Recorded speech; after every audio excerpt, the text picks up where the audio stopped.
everyone, welcome to the channel or welcome back. So my name is Katie if you're new, thanks for stopping by. So this is my July Panda palette update. I am obviously in a slightly different background. This is like one of my childhood bedrooms and I lost my filming space because it used to be back here and now I have a chest of drawers. So because I forgot my tripod, like the true professional I am, I sort of have this jerry-rigged filming setup. It's not the best, but we're gonna go with it. I think this is the best lighting that I can get in the house as of right now. I think this will be the only video that you guys see for me in this space, so I should be back to my normal backdrop by the next update. Also, PSA, I am in fact wearing a shirt.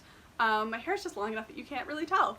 It's giving me very much Hamilton cast member vibes, so I guess if I need a Halloween costume, I'm like set on that. But anyways, you guys are here for the Panda palette update, and I have one. I have finished one shade, but for the most part, this palette has been a little bit more on the back burner this month after getting a lot of use in May. I talked about this in my Pandas eyeshadows update as well, but I got a new job, and because of the nature of the job, there's been a lot of wait time to process if you've done anything government, like you know. So I found out I was getting hired at the beginning of June, but we have just been doing a lot of waiting, and sometimes I have to print things and put my signature on them and scan them and sign them back. But I have been kind of just doing a lot of hurry up and wait. So I've really just been kind of taking this month to be creative and play around with color, get to know some of my new palettes, and try to work on some of the less office compatible shades in my Pandas eyeshadows quartet, because there were a few of them that I knew I would have a harder time incorporating into my day-to-day work looks. And I know we could have the discussion on like what is appropriate, but as a fresh grad who is very grateful to have the experience, I am low on the totem pole and just trying to be neutral.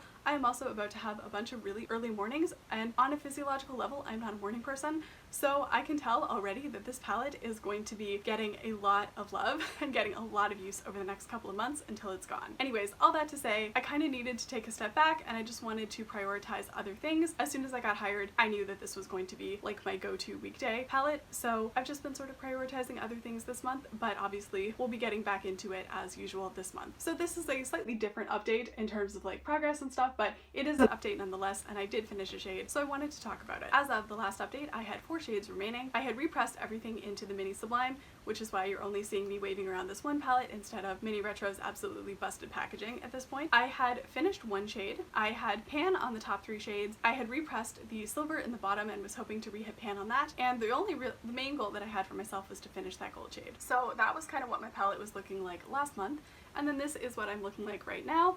So I might have to b-roll this in depending on how much you guys can see, but as you can see, I did hit 2 of my goals. I was sort of talking about repressing Sinful over here, and then it just like didn't happen because I'm lazy and forgetful, but mark my words, this one will be repressed by the next update. But anyways, Sinful is my usual starting place, so that's where we're going to start, and I've used this one 7 times since the last update. It's my inner corner today. It is usually my inner corner, or to add a little bit of brightness on like the inner third of my lid. Obviously I love a good dark shadow. Today's makeup is very symbolic of that, but sometimes I do like adding a little bit of light just in here just to kind of open things up, because I do have like a very like elongated hooded eyes and they kind of tend to look closed. So that's the main way that I use this. Very tiny brush. I say this every update, but as you guys can see, I do have a little bit of pan expansion. Not a ton. I would say the expansion on this is more like I'm moving it downward and like flattening it out rather than expanding pan. So I've used this one 7 times. It's about on par with the usual usage, but still not a ton of movement. I am getting to a point, because I don't know how much you guys can see, it's kind of just like starting to do the same thing that Gold Nectar did, where it's sort of getting not quite hard pan, but a little bit more compressed and a little bit harder to pick up. It's actually going to be repressed by the next update. Anyways, next up, I finally finished Gold Nectar, which was really exciting because I don't love golds on me. I used to, but I think I realized that the shades that I thought I liked that were golds were not actually like true golds. Yellow golds do not work super well with my undertones, and I think I've just sort of figured that out. They do work a little bit at the tail end of summer and fall if I've gotten a little bit of sun and I'm a little bit more golden, but I don't really tan. I think this is just like the pale olive problems, is that I don't really tan and I don't really burn. I just sort of like stay this color all the time. All that to say, I like golds, but in a very small window, so I'm really glad to have one less gold in my collection because I do have a few. So I've used this one 7 additional times since the last update to finish it, for 53 total uses to finish. Considering this one did not have pan in it when I started this project, I'm really happy to have this one finished. So moving on to Sextrovert, this looks virtually the same as the last update. Because I've used it twice, I know because I have the early mornings coming for me and a more like neutral workplace environment, this one is going to be very much a weekday staple. It's a great like one and done lid shade. I still love this shade. I've just been focusing on other things this month, but I think by the time I film my August update, this will be looking quite a bit different, and I'm sure there will be a lot more pan on this one. And then lastly, I have Industrial, and I did hit my goal on this. I don't know if you can see, probably not. I did hit a tiny little pan on this after 5 additional uses. I've used it 6 times, And the pan is expanding. This is doing the same thing that Gold Nectar did, where once I hit pan, after repressing it, it went pretty quickly. So I'm thinking that Sinful and Industrial will probably be the next shade I finish. I might be wrong on that, but that's kind of what I'm thinking for right now. So that was a really quick update. In terms of goals for the next update, I am most definitely going to be repressing Sinful. I really want to lean into trying to finish this one over the next couple of months and have it done by like September-ish, which I think is quite doable. I've been kind of sitting back on this one, but I think it's time for me to stop doing that. And I've also realized this is quite similar to some of the lighter shades in the ColourPop The Child palette, and I would like to finish this one and just get it out of my collection sooner rather than later. Sinful is definitely going to be a focus. I'm probably not going to be reaching into Industrial as much, although I will say Industrial has been pairing really nicely with Little Frog from the Child palette and my Pan This eyeshadows, so that's kind of why I've ended up using this one as much as I have this last month, is because I've been using them together. The Child actually came down with me this time, so I've been getting a lot of use out of those two together. I'm not wearing it today. I'm wearing Gargoyle from Cleona, which is very pretty and very shifty, and you probably can't get any of that on camera. The greens from the Child palette and Industrial will work well together, and I think that that is something that I could get away wearing to work. I'm thinking we'll get a little bit more pan expansion on Industrial, and we'll just kind of like see how things go.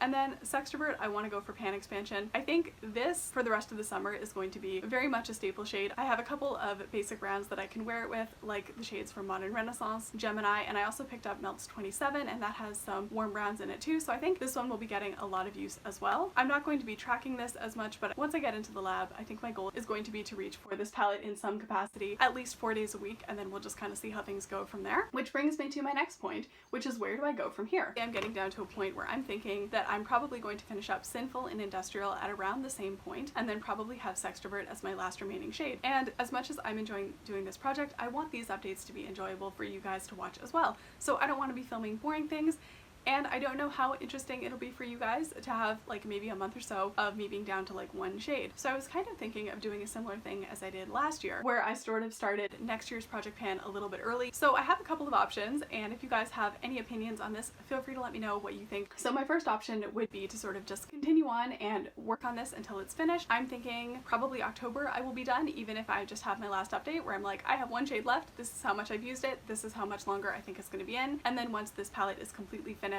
do like a finale and then start something new. So that's kind of like my first option. My second option would be to start next year's Pan That palette a little bit earlier, once I get to a point where I have like maybe 2 shades left, and bring in something else, still sort of focus on this palette, but bring in something and have some mattes to start working on as well. I've had so much more fun with this project this year, and it's something that I definitely want to continue doing, at least for a little bit while I have some palettes that might be appropriate. I think last year I didn't have as much fun because of the palette that I chose on the color story, but this has been a lot of fun, even though it's had its ebbs and flows. For the most part, I'm feeling very motivated and inspired, so I am really down to just like sort of keep on going on that. So anyways, continuing on from that in terms of like picking and starting next year's Pan That palette a little bit earlier. So I was also thinking of filming a help me pick my Pan That palette video and have you guys kind of weigh in on what you think I should choose. I have a couple of options, and I was thinking it might be interesting to sort of like talk through my criteria and go through and pick out sort of my short list, and then leave that open to voting for a little while, and then possibly get a little bit of a head start on that. Those were sort of the options that I was thinking of. So even if I pulled like a new palette to start working on, these would still be my focus until they're gone, and then I would just transition over into the other one. But if you have opinions either way, feel free to let me know which you think is the most interesting, and I will definitely take that into consideration. I would probably be doing a help me pick my Pan That palette video fairly soon if I was going to do it, just to sort of get some time to get responses and sort of decide where to go. Those were kind of the options that I was thinking about. As always, if you have opinions either way or different ideas, feel free to let me know down below, and I will definitely take everything into consideration. This is my project, but I also want you guys to be involved if you so choose to be. Having said all of that, that is everything that I have for this update. A little bit of a shorter one today, although I'm looking at the 15-minute recording time and maybe not so much, but this is a shorter update, and I think that they will be getting probably quite a bit shorter from here on out. So if you enjoy my content and you haven't already subscribed and you want to see more of my face, feel free to hit that subscribe button. If you enjoyed the video, feel free to give it a like. And as always, if you're doing this project, feel free to let me know down below how it's going and what you picked, and hopefully I will catch you in the next one. Bye!